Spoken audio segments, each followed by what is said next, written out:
Hello,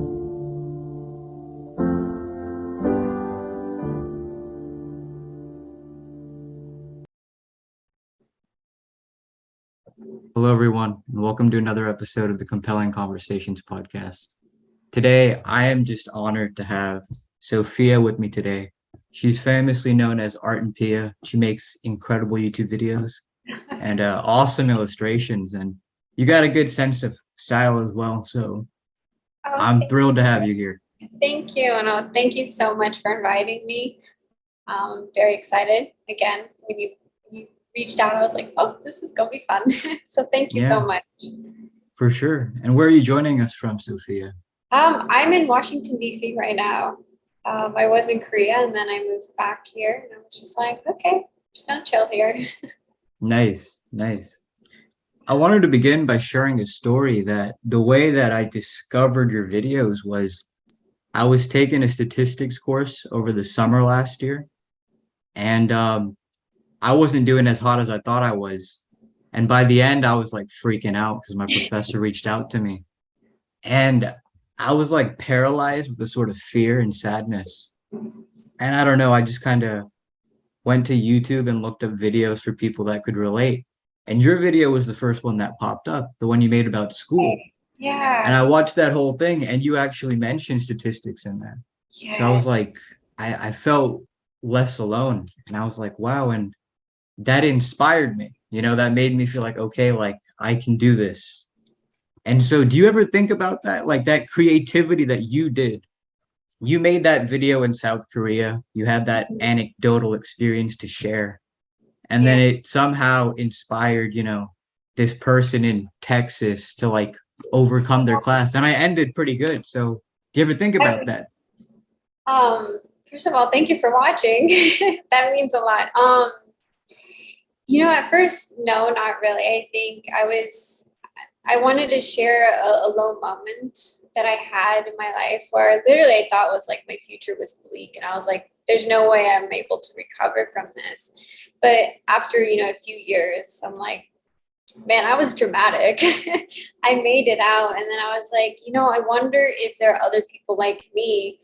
I think it was more for myself to see, just to like as a self-love healing kind of thing for myself and just share that story. And then I heard back from a lot of people who are like, I can relate. And a huge part of me felt really saddened by that I was like, I'm so sorry, like you had to go through that, because that can be very traumatic. I mean, I failed statistics twice. It was not fun.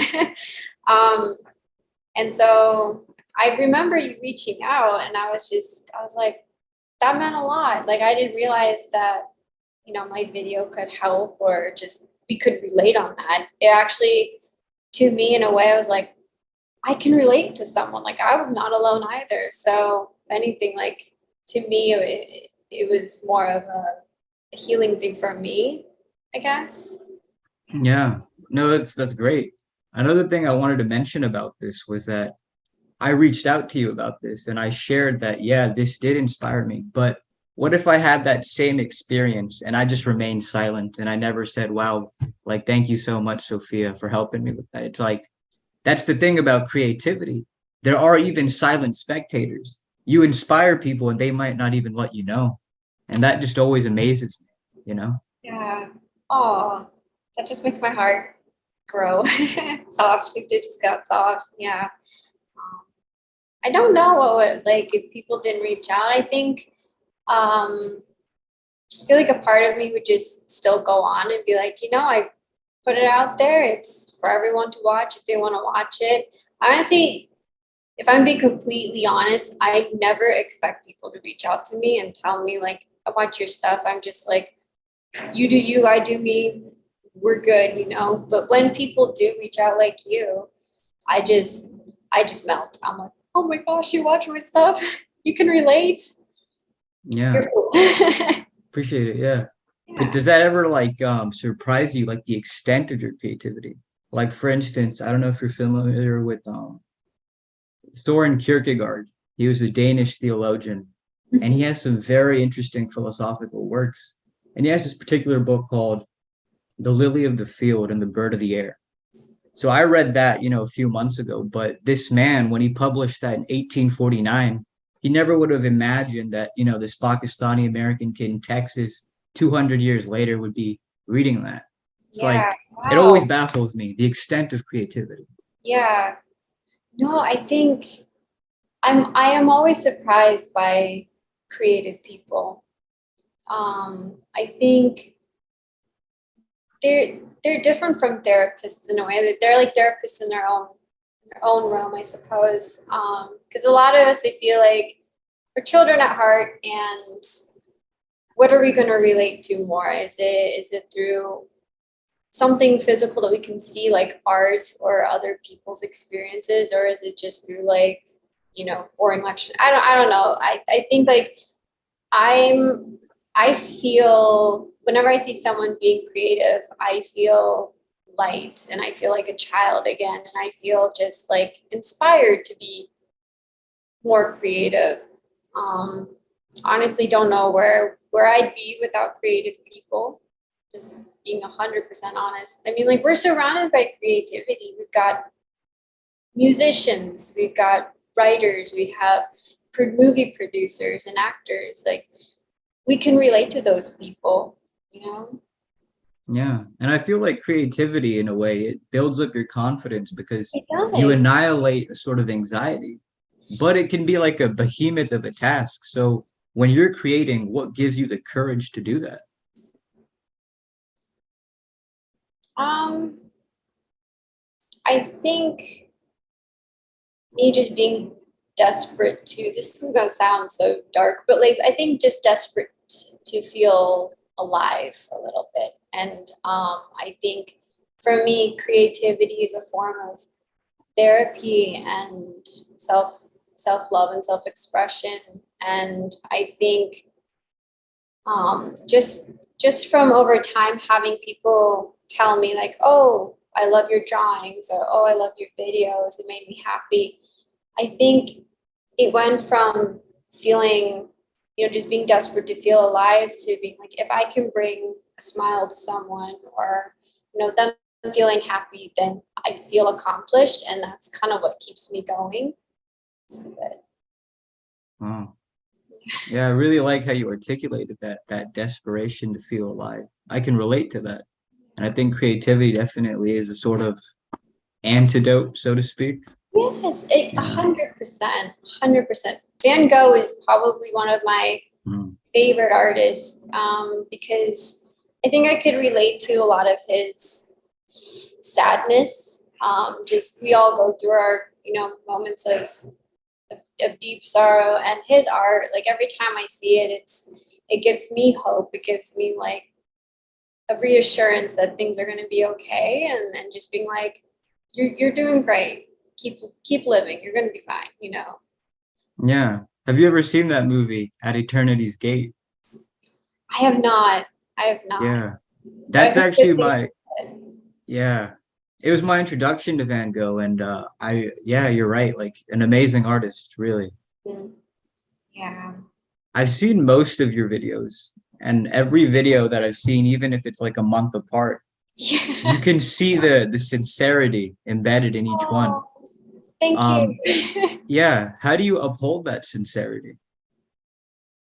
Oh, just being human, and just something I promised myself when I first made my channel was to always be 100% honest with people, and um, say it as it is. And I'm like, don't hide things from people. If you're sad, be sad, Sophia. Tell them that you're not doing well. But I don't know. I just want to be genuine and seem human to people, because I want to let people know that, like, in a way, I'm here for you, because I understand.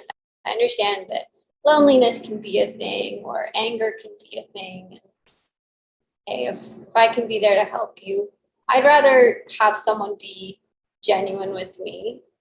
So I'm like, I'm gonna be genuine with you. Yeah. And I imagine like even for you, like because you mentioned Van Gogh and there's plenty of other artists as well that when you do, for instance, read a poem you can relate to that person even though they're dead for years, and it's like they just make you feel a little more human, I suppose. Yes, 100%. Do you have a favorite poet? That is a great question. I don't think so, but there's this one thing that Shams of Tabriz says. I don't know if you're familiar with him. Mhm. Yeah, Rumi's master, and the Turkish is ne biliyorsun hayatının altının üstünden daha iyi olmadığını, which means how do you know your life wouldn't be better turned upside down? And I Oh, really like that line. beautiful. Oh my Yeah, gosh, that is beautiful. I like that. yeah. It really hit me when I first heard it. And to hear someone like Shams, to know that those are his words, it's like, wow, that's something profound. Yeah, it is. It gives you a different look on life, I guess. Because I feel like a lot of us tend to get sucked into looking at life one way, especially if it's in a negative setting, and just kind of drown ourselves in that emotion and not really like pull ourselves up by the bootstraps and be like, why don't you look at it at a different angle? You know? Yeah. Do you have a favorite poet? Oh, right now it fluctuates. Right now it was Virginia Woolf. Now it's John Kafka. I think I might go back to like Longfellow and Keats. Ah, I don't know. It just fluctuates. So, but I'm always trying to learn about other poets from around the world because there's so many creative people. There's so many just people out there with stories that I want to get a hand on. So if you have any recommendations, just let me know. yeah, for sure. You mentioned Longfellow, and that was really cool because I recently read something of his where he said something to the effect of, every person kind of holds their own sorrow. So just because you run into someone and they appear kind of cold, don't be so quick to assume that they're just Yeah. terrible. It's just they Oh, have all yeah. this sorrow they're holding on to. Yeah. I think that's why, I really like working with my channel is because there's so many people out there that have stories of their own. And even if like through comments under the videos, people tell me different, like just a little bit, few sentences of their stories or what they're going through, I'm always so touched, and it just makes me feel like, you know, for some, like I just feel very honored that people will reach out or like leave a comment and tell me about themselves a little. I'm just like, wow, you guys keep me going. Not to be like that cliche, cringy, YouTuber that's always like, you guys are the reason why I make these videos. Like, I don't want to come across like that, but I'm just like, no, genuinely, like, they honor me, honestly. Yeah. No, it's really cool that you do that. Yeah. I mean, I really have to say, like, it inspires me. It's really cool stuff. Thank I'm you. curious, yeah, if art isn't seen or read or heard, does it still matter, do you think? Oh, 100%. I think um, art to me brings out my inner kid. We were all I like to think as a child we were all born with a creative mind, an imaginative mind, um, and it does wonders and it does heal. And I think if we didn't have art, we would literally be living in like a gray world. I think that was my dog. Sorry. No, you're good. You're good. Yeah. No, I agree with that. It would be a pretty damp place. Yeah, I think art speaks to the soul. I mean, art is food to the soul, what, food is to the body, right? Yeah. So that's my take on art. And if we didn't have it, I think I'd be really sad. Yeah. Just numb. Art, I think it forces you to think outside of the box. And I think it forces you to look at life in a different perspective. So, Is there like a particular mythological story that really speaks to you? And if so, why? oh. Oh goodness. I have so many. I love mythology from like around Yeah, the world. same. I want to say the story of Medusa. Mm, I know like people have a version of her, and then there's like the kind of untold mysterious version of Medusa, and it goes to what you said about like judging people, right? And I think with her story, it's kind of, did we as human beings misjudge her character? Um, who is she? There's like unspoken mystery about her, and I love when stories have this mystery that kind of like lets the people decide, what is truth and what is, not truth. I don't know. She's one of my favorite mythological. Um, would you consider her a goddess, I guess, or just like a creature? I think a creature. Yeah. Yeah, creature. Um, but yeah, it's that whole story is insane with her and Athena and Yeah. um how just cruel Athena was, and although Athena in a lot of the tales is rendered as this most amazing goddess and just powerful, but with the story of Medusa, you kind of see a different side of truth and things, and be like, damn girl, you kind of mean. Yeah. No, Do it's you? very Sorry. well. I wanted you're good. You're good. I was gonna say that it's interesting you mentioned Medusa because there were a good couple of years of my life where like that was like the story, and I would always tell people about it. I was like, Yeah. "Yo, like she's misunderstood," and that's the beauty of the art of that story. Yeah. Um, Before I share, did you want to explain this story and what Yeah. it So, entails? uh, Medusa was a priestess to Athena, and she was like had the most beautiful hair, and she was a creature to behold. And Poseidon came across her and was like, "Oh, you're really pretty." And any priestess that are sworn their allegiance to Athena, they have taken the vow of celibacy, um, of living a single life because they've sworn to serve her. And so she told Poseidon, she's like, "I can. I'm Athena's girl." And Poseidon was angry at the word no, and he ends up um, overpowering her.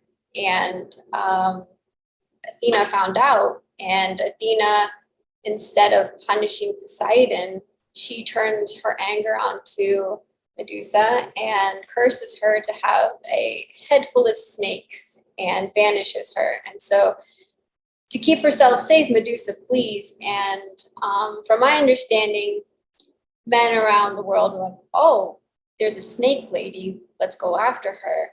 And in order to protect herself, the snakes on her head turn people to stone. Like, if anyone looks at her, she turns them into stone, which I'm like, girl power there, right? Yeah. And down the line, Perseus hears about this, and he goes and kills her. And the saddest part was, through the assault from Poseidon, she gives birth to Pegasus. And so Perseus steals Pegasus and kills his mom, Pegasus' mom. And I was just like, and then to add insult to injury, Perseus uses her head in war. And I'm just like, oh my goodness. And I feel like that is the truthful version of her story, whereas, the story everyone knows is that Medusa was the villain. But it goes to show, if you really look into the truth behind each story and not place your judgment on the characters quickly, who's the villain? And so I feel like the true villain was both Poseidon and Athena. Athena misunderstanding the situation and not hearing Medusa's side.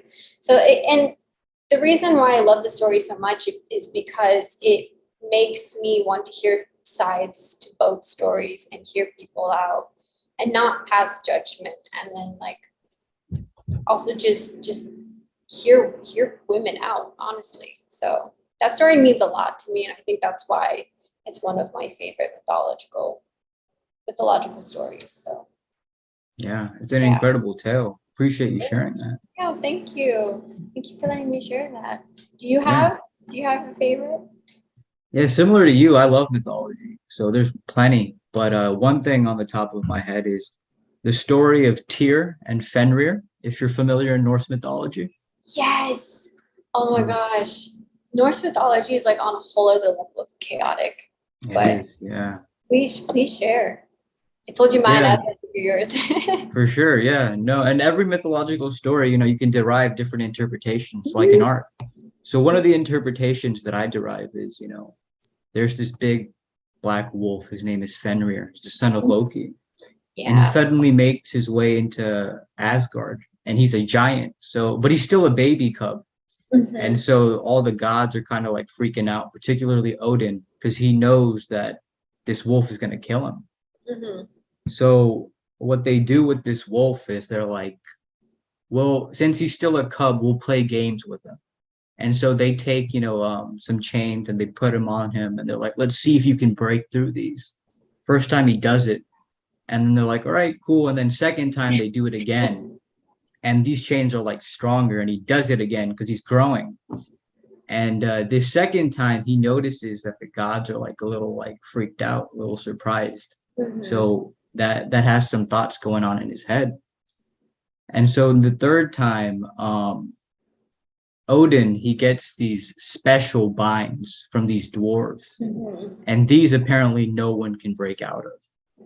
But Fenrir, because he's already suspicious, he says, I won't just let you put these binds on me. One of you gods has to put your arm inside of my mouth. So in case something happens, like I have that leverage. Yeah. And so everybody is like freaking out, but they decide, Tyr, you're the god of war. You're the guy who basically you raised Fenrir. You fed him, you cared for him, you played with him. He's like your boy. So you put your hand in and he decides to do it. So Tyr puts his arm in, and when they put the binds on, Fenrir can't break out. And so he gets so angry, and basically Tyr's arm gets ripped off.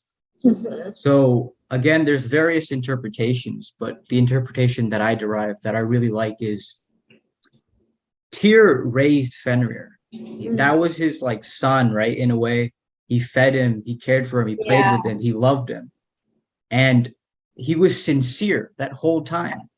But then this one moment when they were all going to deceive him, that one moment that he was insincere, he lost the most special thing to him, because the narrations go that after that, like something in Tyr broke, like he was crippled from then on. Yeah. So he was sincere this whole time, but that one moment that he was insincere, it took everything from him. So I Yeah. really like that, where it's like sincerity binds everything, but that insincerity, that can like Exactly. crush you. And then one more thing I wanted to add was another icon that Fenrir stands for is destiny. And there's this Yes. idea that you can't just prevent your destiny. At some point, it will come. So Yeah. that's just a little bit. Yeah. I love that. I love that interpretation. I never thought of it that way. You learn Yeah. everything new, huh? Every day. Yeah. Yeah. Wow, thank No. you for sharing that. No, I for feel sure. like I feel like after talking more about different mythology and having different takes on it, I feel like I should go reread these Yeah. stories with a different mindset and be like, let's look at it from this angle, you know? Yeah. Because at face value, like I remember, like my family knows I love mythologies, and then one day I was just watching a Greek mythology video, and my dad's like, "Greek mythology is weird," and it's like, all right, he's got a point to say that, but at the same time, it's like, I suppose as a creative, and you can kind of like see the deeper meanings, the Mm-hmm. symbolisms. Mm-hmm. Yes. I think like I feel like if mankind did create mythology of the gods and goddesses, like again, we would be living in such a great world because I don't know if they realize this, but creating these stories just gave us a lot of material to create our own versions of from those stories. Like, people rewrite fairy tales based off of, Cinderella or XYZ. So Yeah, no. And even for instance, like Stan Lee, I've always seen him as a homer, oh because my gosh, yes. he basically just created all the like I could have a discussion with you about Spider-Man and it's like Stan Lee's dead and we're having a discussion on a fictional character Oh and my his god. story and it's like, it's Yeah. fascinating. Again, the Oh, extent of creativity, right?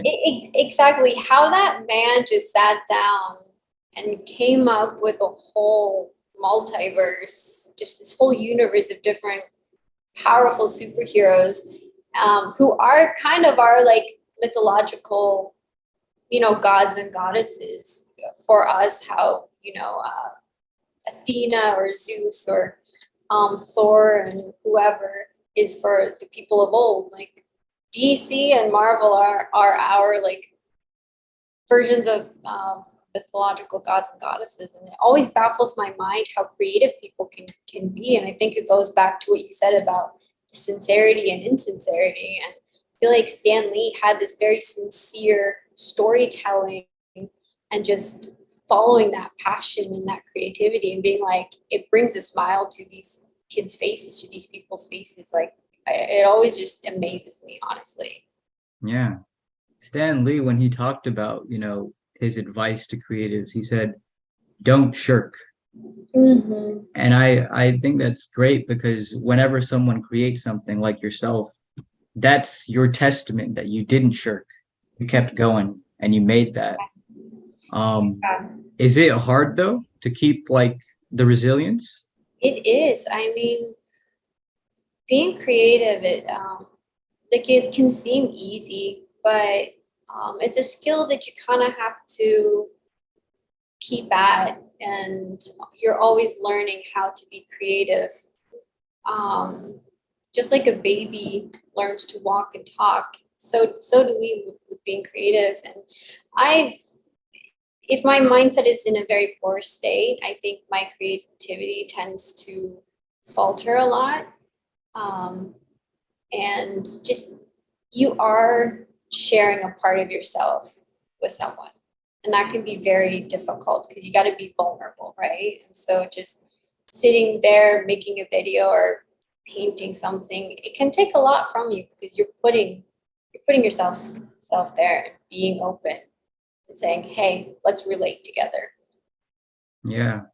There's this I don't know if you've ever seen The Office, but Oh, I love The Office. yeah, there's this particular episode or moment that's always stuck with me in my mind. It's where Pam has this art show and everybody knows about it, but nobody says anything and they don't even come.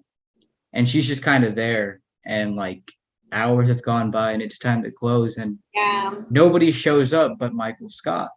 And it's just, I mean, Michael Scott's who he is, but the fact that he was there, him alone, that Mhm. meant everything to her. Yeah, that episode like made me choke up a little because I was like, oh, Pam, I would be there. And then, you see Michael Scott come through, and then she's like, of course, of all people to come, it's you. Yeah. Um, Have yeah. you ever felt like there was a time in your life where, you were creating things and you didn't have like support, but you were still creating things and you just wished that somebody was supporting you? Has that ever been a thing? Um, I think so. I mean, my family was very good about being supportive. Like, I was very lucky to have supportive parents who were like, your art still sucks, but they didn't say that. They didn't say that, but they're like, okay, girl, but like they were always like, that's really good. You should keep at it. I was very lucky in that. But there have been a few times, like with some of my videos, when I first made my channel and it wasn't being seen by people. And I was like, man, am I just wasting my time? And it just felt kind of disheartening. But at the same time, it's like, why did you do it in the first place? There's like, why did you create it? Was it to get, people to talk about it, to get views? And essentially it's like, I had to switch that mindset to it being, who's it for? Is it for someone or is it for you? And like I mentioned, it's more for me than it is really for other people. It's kind of my way of expressing my vulnerability and sharing my stories and platform with some other people to see if I can connect with them in order to, self-heal and grow in my creativity. But I do hear stories of some artists out there that, struggle because they don't have that support. And I'm just like, I wish I could be there for you. Like, I'm so sorry, because that's a lonely feeling. It's very lonely. Yeah. It's been so awesome to have you here. It's really been a wonderful conversation. I was wondering, Sophia, the name, it means wisdom. Do you have any wisdom you want to impart, with any closing thoughts that you wanted to express but you didn't get a chance to? I think just, it's not more of advice. I guess it's always be kind to yourself, because you will go far if you just start being kind to yourself, and that is in a creative mindset. I think always persevere. It is a scary world out there and it can be bleak, but if you're really kind to yourself and you're courageous, I think you can do so much.